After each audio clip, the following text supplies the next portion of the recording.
کچھ ٹائم نوافل میں لگے گا، تو باقی گھنٹہ تقریباً بچے گا آپ کے پاس، وہ 1 گھنٹے میں قرآن کی تلاوت کریں، حضور پر درود پڑھیں، یا اور نفل اگر پڑھنا چاہیں آپ پڑھ سکتے ہیں۔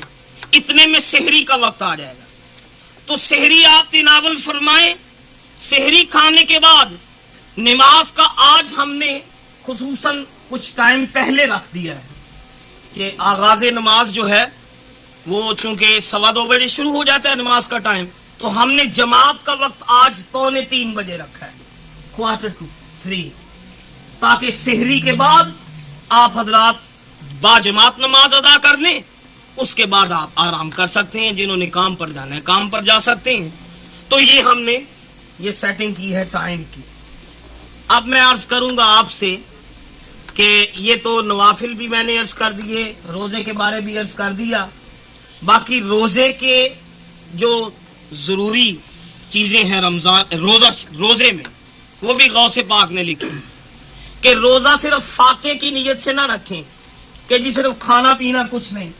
غوث پاک بنیت الطالبین میں لکھتے ہیں مومن کا روزہ اس کی نگاہ کا روزہ بھی ہوتا ہے، مومن کا روزہ اس کے دل کا روزہ بھی ہے، اس کی زبان کا روزہ بھی ہے، اس کے ہاتھوں کا روزہ بھی ہے، پورے جسم کا روزہ ہونا چاہیے۔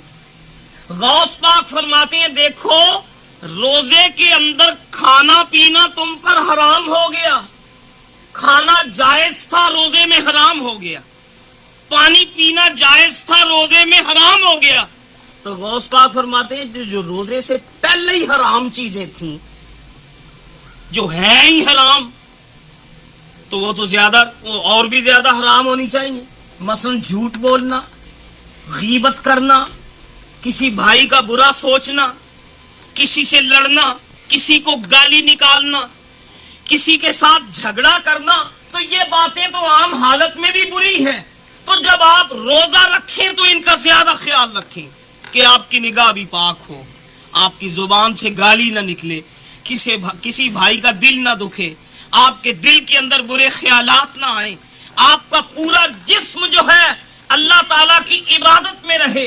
تو جب یہ شرائط آپ پوری کریں گے تو وہ ہے صحیح روزہ، ورنہ مشکات کی حدیث ہے، حضور فرماتے ہیں، اللہ تعالیٰ فرماتے ہیں من لم یدع قول الزور والعمل بہ، جو بندہ جھوٹ بولنا نہیں چھوڑتا اور برے کاموں کو نہیں چھوڑتا، مجھے کیا ضرورت ہے اس کے فاقے کی، فاقہ کر لی، کھانا نہیں کھایا تو مجھے کیا ضرورت ہے۔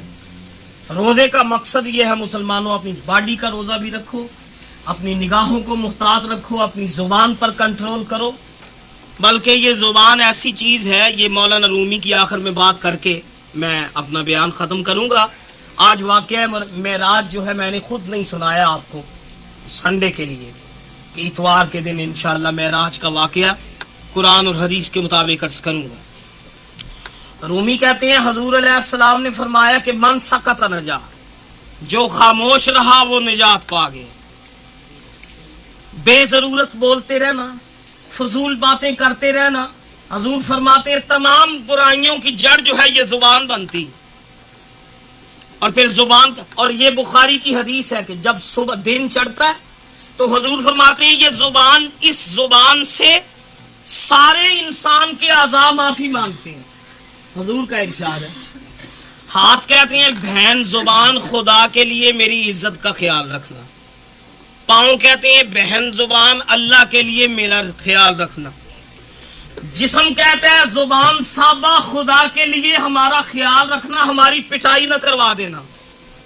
تو حضور کے کہنے کا مطلب یہ ہے کہ یہ زبان جو چھوٹی سی ہے یہ تو ذرا ہلتی ہے نا، کسی کو گالی نکالتی یوں تھوڑی سی موومنٹ کرتی تو ہل کر خود تو آپ روم کے اندر چلی جاتی ہے، منہ یہ اس کا روم ہے سیف، خود بند ہو جاتی ہے، تو غصے میں آ کر دوسرا مکہ مارتا ہے، جناب سر پر اینٹ ماری سر پھٹ گیا، گالی زبان نے نکالی پٹائی سر کی ہو گئی، گالی زبان نے نکالی ہاتھ ٹوٹ گیا، ٹانگ ٹوٹ گئی، تو نبی پاک نے فرمایا اس پر کنٹرول کرو، یہ ہے فساد کی بنیاد۔ کہ زبان اگر غلط ہلاؤ گے نقصان اٹھاؤ گے، تو لہذا روزہ زبان کا بھی رکھیں، نظر کا روزہ رکھیں، دل کا روزہ رکھیں، تاکہ اللہ تعالیٰ آپ کی اس عبادت کو قبول فرمائے